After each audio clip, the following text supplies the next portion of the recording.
आदाब, नमस्कार। The red mic में आपका स्वागत है। मैं हूं सौरभ शुक्ला। आज हम एक बहुत अहम और संवेदनशील मामले पर आपसे चर्चा भी करना चाहते हैं और आपको अपडेट्स भी देना चाहते हैं।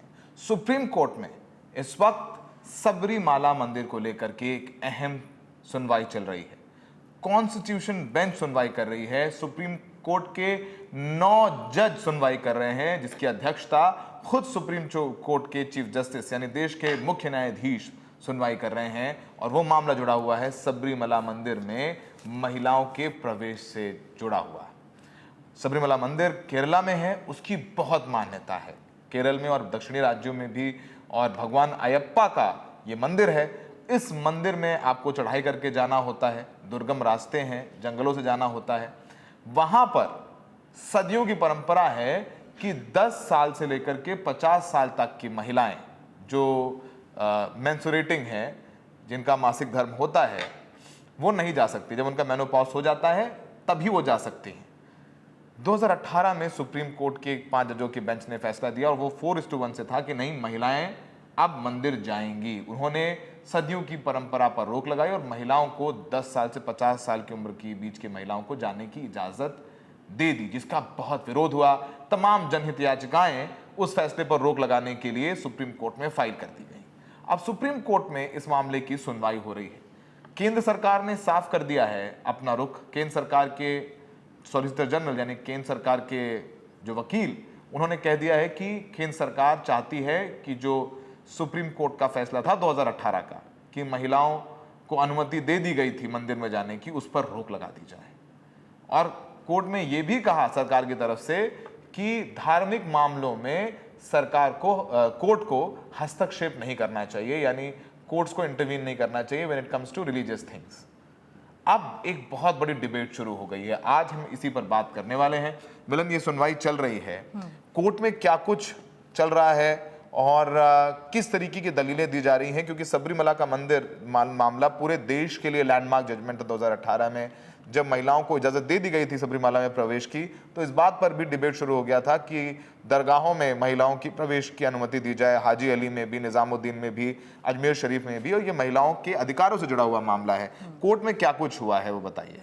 देखिए, कोर्ट भी इस वक्त जो सुनवाई कर रहा है वो आस्था के मामले पर सुनवाई कर रहा है। और ये बहुत अहम हो जाता है इसलिए कि हम कोर्ट में जो बोला गया है वो आपको पढ़कर भी सुनाएं, क्योंकि सॉलिसिटर जनरल तुषार मेहता ने जो कहा है वो यही कहा है कि कोई भी सेक्युलर अदालत किसी धार्मिक प्रथा को सिर्फ अंधविश्वास नहीं कह सकता, और क्योंकि उसके पास ऐसा तय करने की विश्वसनीयता नहीं होगी। और उन्होंने ये भी कहा है कि जो चीज़ जैसे किसी और देश के भाग में आपके लिए एक प्रथा हो सकती है, वो किसी समुदाय के लिए धार्मिक हो सकती है, वो किसी और के लिए अंधविश्वास माना जा सकता है उसे। और वो यही कह रहे हैं कोर्ट में कि हमारा समाज विविधतापूर्ण है और यहाँ अलग अलग लोग रहते हैं, धर्म और मान्यताएं भी अलग हैं। इसीलिए ऐसे में अदालत के लिए ऐसा फैसला जो है करना खतरनाक हो सकता है। तो आप सोचिए कि अगर इस तरीके की दलील दी जा रही है, क्योंकि आपने बताया कि सबरीमाला मंदिर में जो अयप्पा जी की मूर्ति है वहाँ पर उन्हें चेष्ट ब्रह्मचारी कहते हैं, तो उसके बारे में भी बताइए, क्योंकि वो मान्यता इतनी वहाँ पर स्ट्रॉन्ग है कि वहाँ के जो लोकल्स हैं, क्योंकि 2018 में भी महिलाओं को अगर मंदिर के सैंक्टम सेंक्टोरम जिसको कहते हैं वहाँ पर जाने की अनुमति दी भी गई थी, तो ऐसी कितनी ही महिलाएं हैं जो वहाँ चली भी जाती होंगी, क्योंकि जो लोकल लोग हैं वहाँ पर उनकी तरफ से रेजिस्टेंस होगा, जो वहाँ पे पंडित हैं उनकी तरफ से रेजिस्टेंस है। देखिए, माना जाता है कि जो भगवान अयप्पा हैं वो नैष्ठिक ब्रह्मचारी हैं, यानी उम्र भर ब्रह्मचर्य का पालन करने वाले भगवान हैं।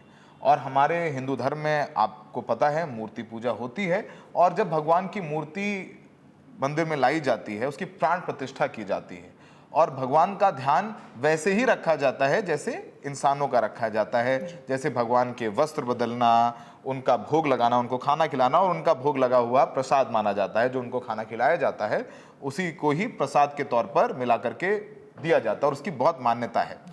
तो यही कहा जाता है कि भगवान अयप्पा नैष्ठिक ब्रह्मचारी हैं और वो महिलाओं की तरफ आंख उठा करके भी नहीं देखते हैं। हम जो पौराणिक मान्यता है उसके अनुसार ये सब बातें कह रहे हैं। तो ऐसे में जो परंपरा टूट जाती है और उसकी परंपराओं के आधार पर ही पूजा पद्धति है और महिलाओं को इजाजत दी जाती है। भाई 50 बुजुर्ग महिलाएं जाती हैं सबरीमला के मंदिर में।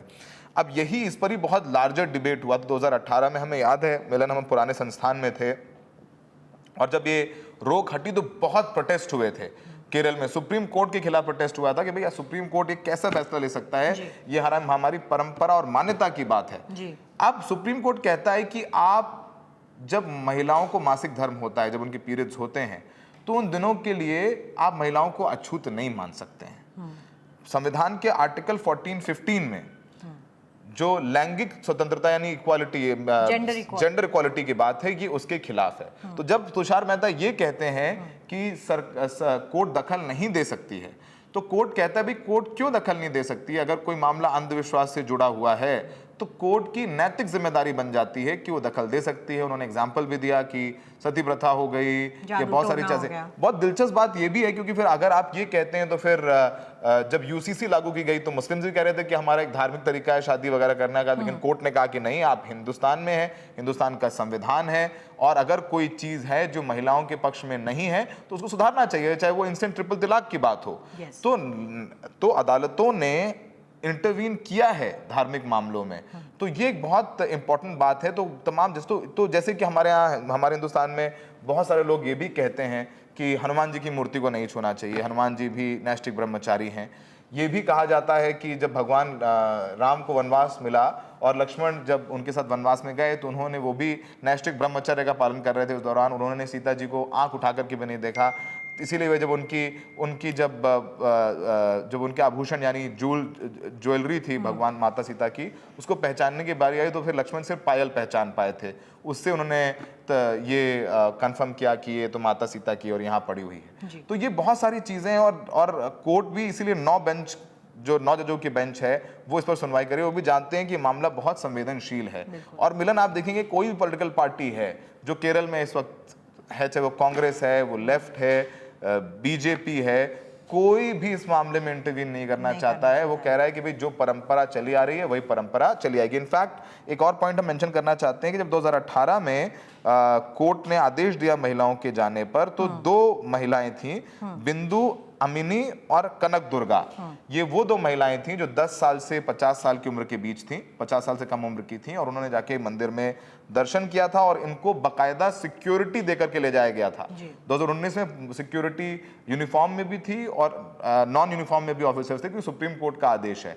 उसके बाद भी कुछ महिलाएं ही हैं जो जा पाई हैं, बाकी बहुत विरोध होता है जब महिलाएं जाती हैं, और महिला स्वेच्छा से भी नहीं जाती हैं, क्योंकि जो मानती हैं डिवोटी हैं तो परंपराओं के मानती हैं। जी मिलन, और क्या कोर्ट में हो रहा है वो बताइए। नहीं, जो आप कह रहे थे पॉलिटिकली, तो इस इश्यू को वैसे ही कोई हाथ नहीं लगाना चाहता, क्योंकि वहाँ के जो लोग हैं उनकी जो आस्था है वो आहत होती है। और आस्था की बात करते हैं तो वैसे भी जो है समाज किस तरीके से सोचता है उस पर अलग अलग विचार सामने आते हैं। तो सुप्रीम कोर्ट ने ये भी कहा है कि क्योंकि ये मामला महिलाओं के अधिकार और धार्मिक स्वतंत्रता से जुड़ा हुआ है और इसलिए कोर्ट ने सती प्रथा, जादू टोना, जैसे हम बात कर रहे थे, नरभक्षी के उदाहरण दिए और कहा कि अगर कोई प्रथा समाज को झकझोर सकती है तो अदालत हस्तक्षेप कर सकती है। बट इस केस में ऑब्वियसली सरकार की तरफ से यही कहा जा रहा है कि अदालत हस्तक्षेप करे, इससे बेहतर है कि इसको लेकर संसद में लॉ बन सकता है, सरकार लॉ बना सकती है।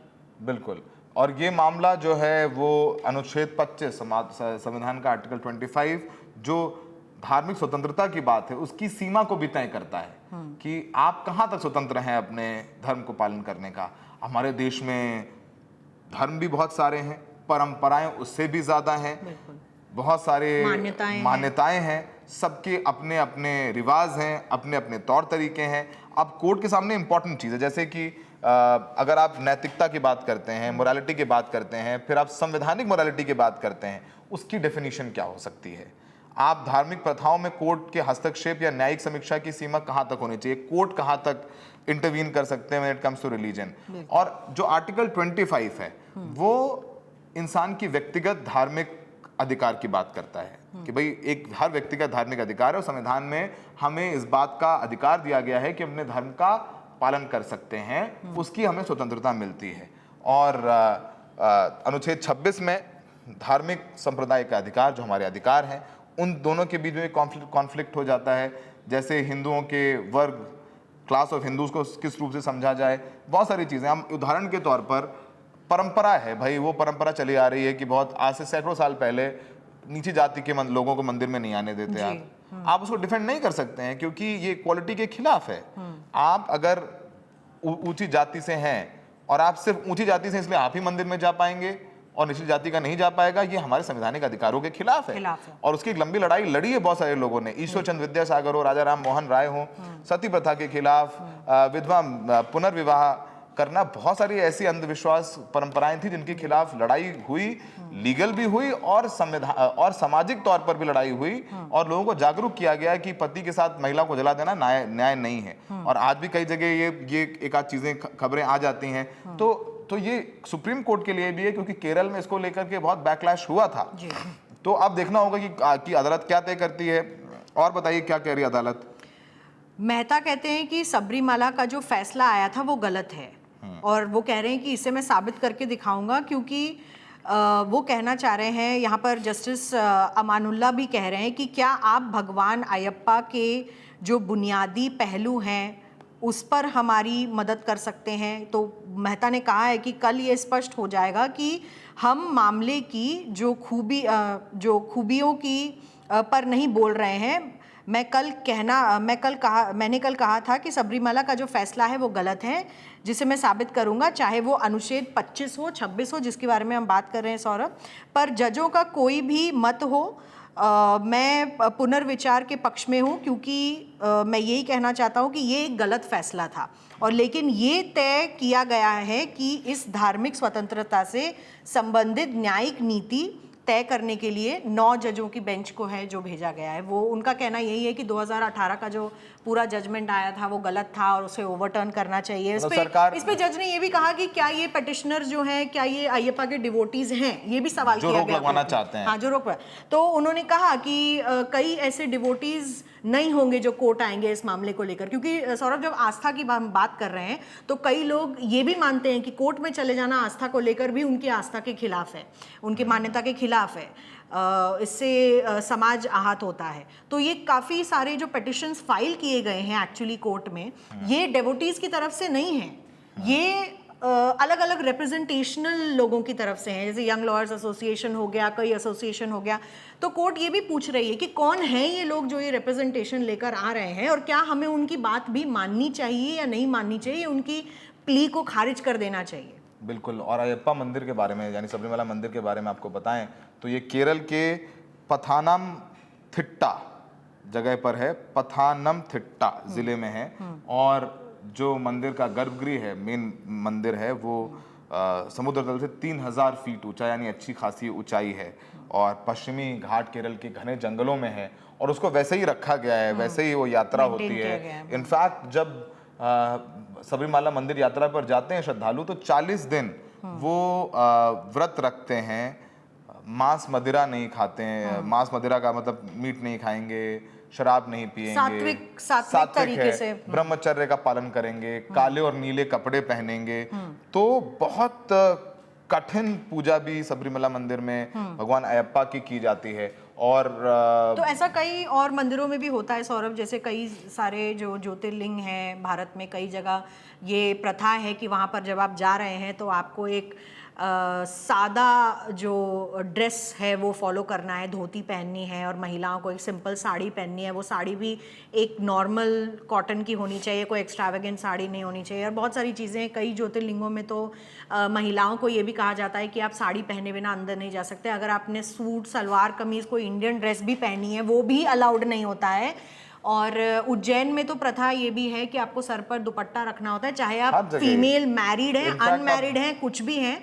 तो ये सब हर जो टेम्पल की तरफ से, अलग अलग मंदिरों की तरफ से अलग अलग चीज़ें डिसाइड की जाती हैं और इसी को लेकर कोर्ट अपनी आर्ग्यूमेंट्स रख रहा है कि क्या समाज ये डिसाइड करेगा कि किस मंदिर में महिलाओं को जाने की इजाज़त दी जानी चाहिए, नहीं जानी चाहिए, या कोर्ट डिसाइड करेगा या सरकार डिसाइड करेगी। इसी के बीच सारा डिबेट अब घूम रहा है। बिल्कुल। तो ये बहुत अहम है। और अगर दक्षिण भारत के मंदिर में जाएं तो आप पैंट पहन के बहुत सारे मंदिरों में नहीं जा सकते हैं, आपको धोती पहननी होगी। चाहे वो आप रामेश्वरम मंदिर जाएं या मदुरई जाएं, मीनाक्षी टेम्पल जाएं या पद्मनाभ स्वामी मंदिर जाएं, तो आपको वो हर मंदिर के अपने नियम है और उनका पालन करना होगा। तो बहुत अहम रहेगा। महिलाओं को मस्जिद मंदिर में प्रवेश की इजाज़त दी थी 2018 में, वो इजाज़त अब भी है, लेकिन बहुत ही कम महिलाएं हैं 50 साल से कम उम्र की जो वहाँ जा पाई हैं। तो ये एक बहुत अहम फैसला है और ये जब फैसला आएगा आखिर, क्योंकि अब ये संविधान बन चुका है, कॉन्स्टिट्यूशन बन चुका है, 9 जजों की बेंच सुनवाई कर रही है, मुख्य न्यायाधीश खुद सुन रहे हैं। अगर जो फैसला कितने दिन और सुनवाई अभी ये 22 अप्रैल तक, शायद 17 अप्रैल तक इसकी सुनवाई होगी और उसका जब फैसला आएगा तो फिर एक नया पेंडोरा बॉक्स खुल जाएगा। जैसे हमने कहा कि फिर जो जो जो दरगाहें हैं वहाँ पर भी महिलाओं को इजाज़त दी जाए, बहुत सारी चीज़ें चर्चा होंगी। तो अब बहुत अहम रहने वाला फैसला है और इस पूरे मामले में कुछ रिएक्शंस आए हैं, उन रिएक्शंस के साथ आपको छोड़े जाते हैं। അഴിമതിയിൽ മുങ്ങിക്കുളച്ച 10 കൊല്ലക്കായി മാലമായി നാട് ഭരിക്കുന്ന ഈ പിണറായി വീണ്ടും 5 വർഷം കൂടി ഭരിക്കണമോ? ഞാനല്ലാതെ മറ്റാരുണ്ട് എന്ന ചോദ്യം കേരളത്തിൽ മുഴക്കിയിട്ടുള്ള ശ്രീ പിണറായി വിജയനെ 5 വർഷവും കൂടി ഭരിക്കണമോ എന്നുള്ള തീരുമാനത്തിലാണ് കേരള ജനത ഇന്ന് മറുപടി പറയാൻ പോകുന്നത്. എനിക്ക് ഉറപ്പുണ്ട് കേരള ജനത ഒറ്റക്കെട്ടായി അതിനെതിരെ വിധി എഴുതും. 100-ലധികം സീറ്റുകളുമായി ഐക്യ ജനാധിപത്യ മുന്നണി അധികാരത്തിൽ വരും. ഈ തെരഞ്ഞെടുപ്പ് ജനങ്ങൾ കൃത്യമായിട്ടുള്ള തീരുമാനത്തോടെ വോട്ട് ചെയ്യുന്ന ഒരു ഇലക്ഷനായിരുന്നു. അയ്യന്റെ സ്വർണം കട്ടവരെ ജനകീയ കോടതിയിൽ ശിക്ഷ വിധിക്കുന്ന ദിവസമാണിന്ന്. അവരെ നീതിന്യായ കോടതിയിലും അതുപോലെ തന്നെ അന്വേഷണ പരിധിയിലും ഒക്കെ തന്നെ രക്ഷപ്പെടുത്താൻ ശ്രമം നടത്തി. പക്ഷെ ജനകീയ കോടതി അവരെ വെറുതെ വിടുന്ന പ്രശ്നമില്ല എന്ന് തെളിയിക്കുന്ന ദിവസമാണ് എന്ന് വ്യക്തമാണ്. I think one of the very important lessons that the LDF government has learned in the Sabarimala case is that you cannot just act blindly without regard to the particularities of the wishes of the people and the faith of the people. I mentioned that, yes, we are all in favor of the Constitution, we all respect the Supreme Court, but the Constitution and the court serve a society where people have rather profound beliefs. As we all know, Lord Ayyappa in Sabarimala is an Naistika Brahmachari, and he has gone and taken refuge in that jungle shrine in order not to see any women of menstruating age.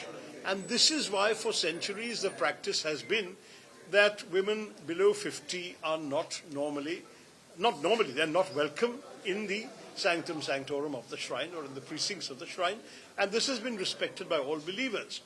Now, you may quarrel about the belief and you may say the belief is one thing or another, but the truth is faith has always had yardsticks that are different because faith rests on belief and not on law.